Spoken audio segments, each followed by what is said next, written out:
The four horsemen of the apocalypse. Honestly, it's a pretty awesome thought to think that when they said in whatever biblical texts that it's four horsemen as in on mounts, they somehow meant 20-meter giant Japanese robots. That would be pretty awesome, but when it does come to the actual Gundam universe, the four horsemen of the apocalypse being the Pale Rider, Black Rider, White Rider, and now the Red Rider, they're not necessarily as apocalyptic as their name suggests.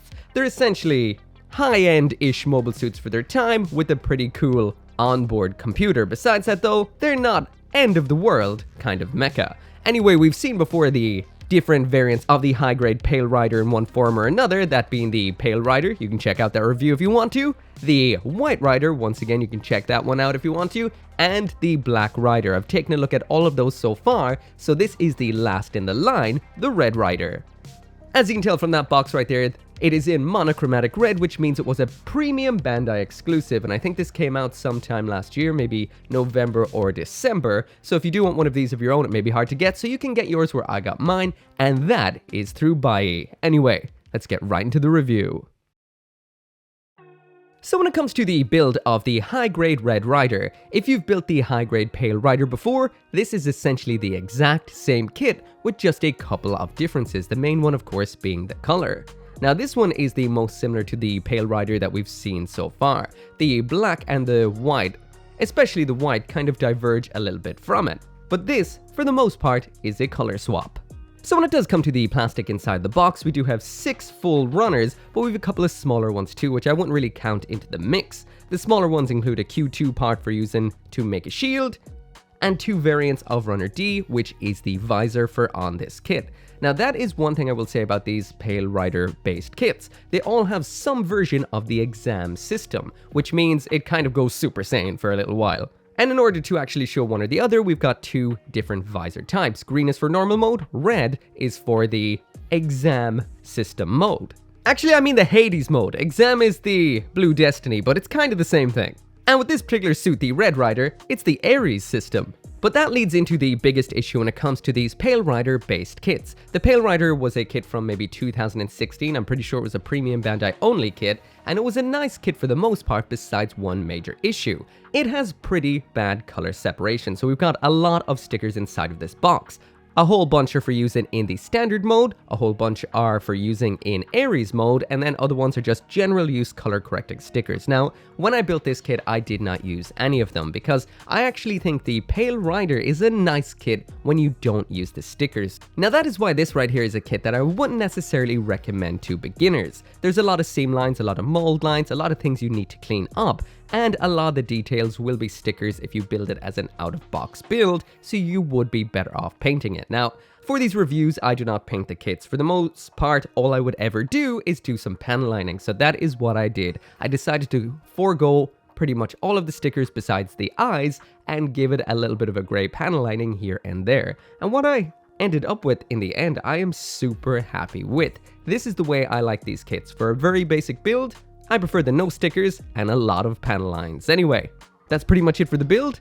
Let's jump right on into the aesthetics. So jumping right on into the aesthetics, and like I mentioned, this is pretty much what this looks like straight built. I did 2 snips, but I did panel line the kit. Otherwise, this is exactly what you'll be getting. I also built this in the normal mode, so that does mean if I did use any of these stickers, which I did up on the head, which is the eyes and the head cameras, I used the green ones. I will also mention you do have the option of building this kit without the visor. Now, you do not have enough stickers in here to make both variants of the head, so you're going to have to kind of make a decision, but I will show the options a little bit later on. So like I mentioned, over here we've got all the normal ones. These are in yellow and gray, whereas the Ares system ones are all in gold with red for the eyes, and we do have an included red visor too.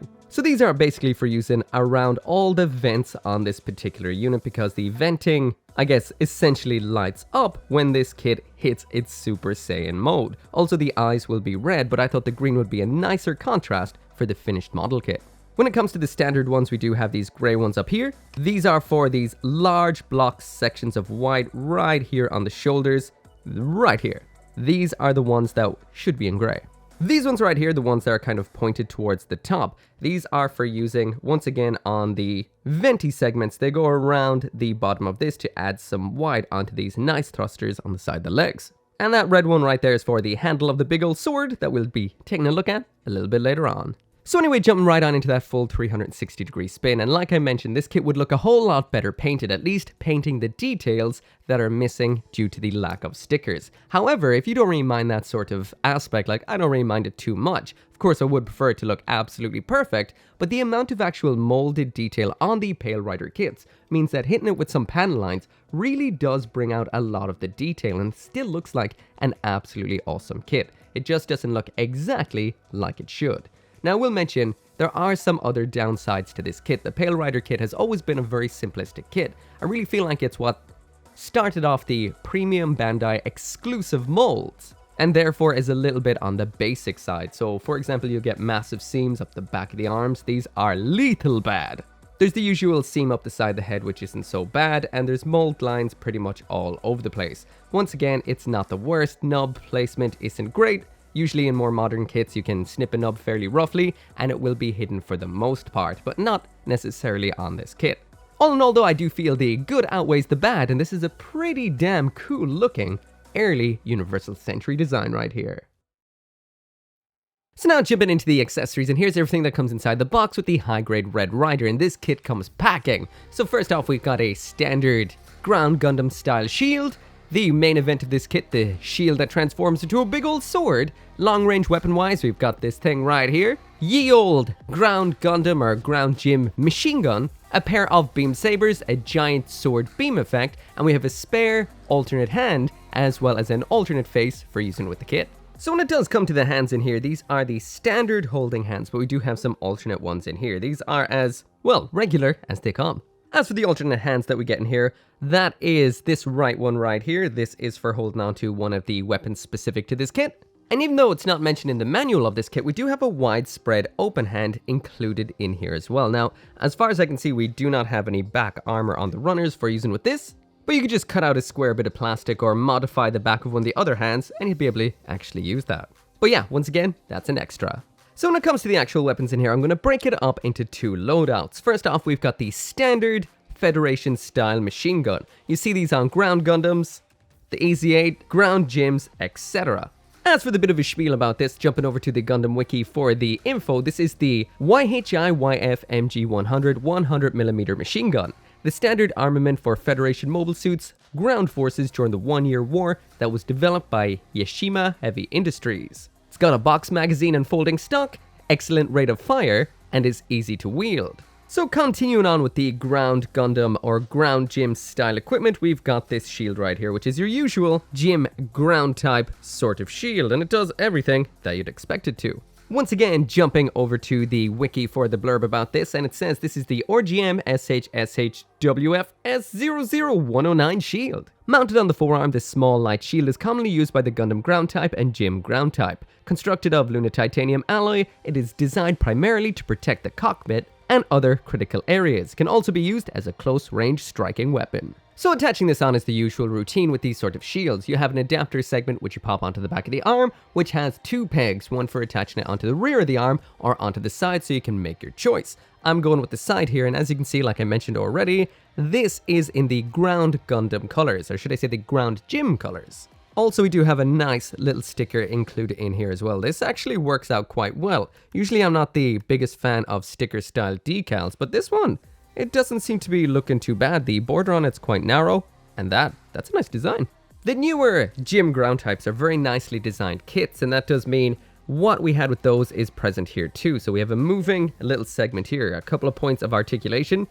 Fuck. The Gym ground types are actually nice high grades, and this is pretty much straight from them. We do have a nice mechanism which allows it to move down and forward just like so it can be used as a striking weapon. That happens a lot. That's the third time that has happened to me. So this is a C-clip attachment, which does actually fall out quite easily while you're moving this around. So you're going to have to kind of support that as you bring it forward, or it will fall off. Actually, you're seeing a lot that, whoo, yeah. Kind of used to those Witch from Mercury kits that don't do that. So yeah, you know, just support it and it will treat you well. We also have this little fold out segment here that works as a little kind of tripod arm segment, so it can be put on the ground there for use for kneeling behind, aiming, etc. So the last equipment we have in here is a very standard set of beam sabers. They do what beam sabers do, you just pop them into the hands just like so, and that's what they look like. Now this is a unit that actually just uses the one beam saber, so you do have a spare handle and beam included in here for other projects, or if you lose one, etc, etc. So this right here is completely normal, does exactly what it does, pops into the hand simply, and when it is not in use, you actually have a little bit for storage down here on the side skirting armor. Very simple, but effective. Just pop that in just like so, easy as, and also super simple to reach. So first up is this here rifle, which is actually a machine gun and a variant of the machine gun we just saw. It is a modification. So as you can see, the barrel right there is exactly the same. Some of the body, the ammo segment down bottom, it's pretty much all the same. We do have a moving handle once again on the side, which flips out just like so. And because this kit does have a unique handle, that does mean we have a unique hand for using with it. Gives me a bit of a crossbone Gundam vibe, and we've got this angled hand just like so. So unlike the standard machine gun, this can't just pop straight into the hand, so you need to pop off the hand like so, attach the handle into it like this. There is a tab inside of it, so it holds on rock solid, and then just pop the back of the hand back on. So personally, I'm not sure as to why they, well, modified the handle to actually look like this. It has a bit of a flintlock pistol kind of vibe to it. So that is what it looks like when it's being held onto. Very unique without a doubt, and the fact that it's a machine gun makes it kind of even funnier. So this is also a weapon that can be used in melee combat, and we do have two beam effects that just pop in like that and like that. So that's what it looks like when it's going to be swinging around doing some melee attacks. So yeah, no doubt that is a ridiculously unique looking weapon right there, and we're about to get a little bit more unique. So next up in here, we've got this shield right here, which is referred to as the Zweihander. Now, Zweihander isn't usually the name you'd have associated with a shield, is it? And that is the case here. This isn't necessarily just a shield. To use it as a shield, it just pops onto the arm. Once again, you can use the side or back with this adapter like so. And there's what it looks like on the side. And as you can see, this is a very, very nice shield that does match with the actual colors of the unit. But that's not what makes this unique. No, this is a crazy cool shield that, in a way, isn't necessarily a shield at all. It's a combi weapon. So you can actually pop this little segment up just like so. Then attach on this absolutely huge beam effect in just like so. And this is an absolutely giant beam sword. So this can be used on the arm like what you're seeing right here, or popped off entirely.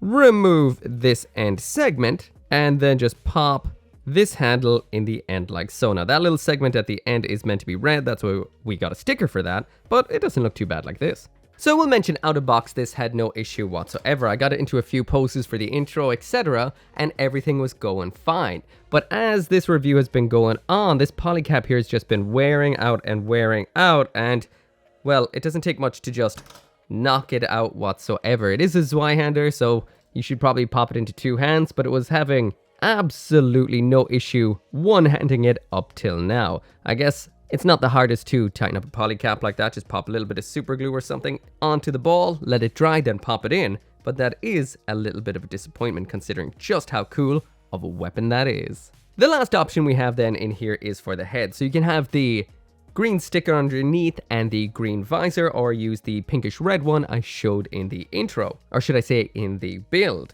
The other option is you're actually able to replace the entire front of the head. So this is to have it without the visor at all. So I'm going to pop off the head first. I will mention this does involve the separating of parts, which does mean you can damage the plastic. So I recommend just choosing which style you want to build right out the gate. So I'll show a little bit of a comparison here so you can make your decision. You will need this antenna. It's very, very delicate, so be careful. So that right there is what the alternate head looks like. Once again, it's just without a visor. I did use the Aries colored parts on this because I'd already used the green head camera on the other version. So that is what it looks like. So once again, that is the visorless version. And there's the one with the visor, once again, the green visor in particular. Once again, I just like that because it really, really does catch the light nicely.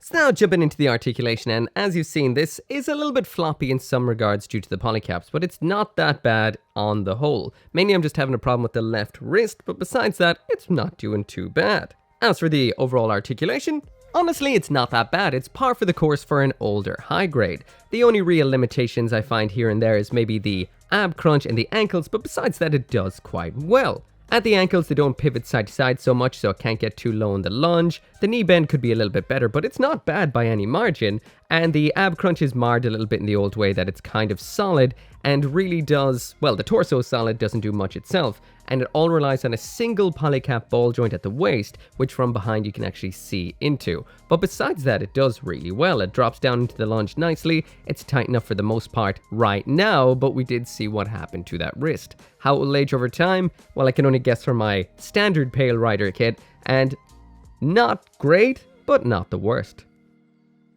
Anyway, throwing it into a couple of poses just so you can see what it can do, and that right there is it for the review. Of course, this is a very classic feeling kit. Well, it's bronze tier. Again, that isn't the bottom, there's a brown tier below that for really bad kits. It's not awful, it just doesn't do anything particularly great. When it comes to the aesthetics, it needs a lot of painting out of box. It has a lot of seam lines and a lot of mold lines, so you'll have to put a lot of time into that if you want it to look absolutely perfect. The accessories in here are very nice for the most part, probably the best aspect about this kit, but not good enough to bring it up to silver tier. And when it comes to the articulation, it is quite nice, limited in some areas, but will do what you need to do. By no means does it feel like a modern kit because it is not. It may have released in 2022, but it's based on a 2016 kit. Not the worst, but you will have to put in some effort of your own. Once again, I got mine through BUYEE if you do want one of your own. I'll throw the link down there in the description. As always, thank you so much for watching. Make sure to come back for more Gunpla reviews, and I'll see you next time. As always, I can't end this video without thanking each and every one of you guys who watches my videos. And of course, special thanks to those of you who are supporting me on Patreon and the channel members here, including Tin Soldier YT, Caleb Engelhardt, Joe, Go Lil Rockstar, Lauren Seahack, or G59061, and Van Fawn.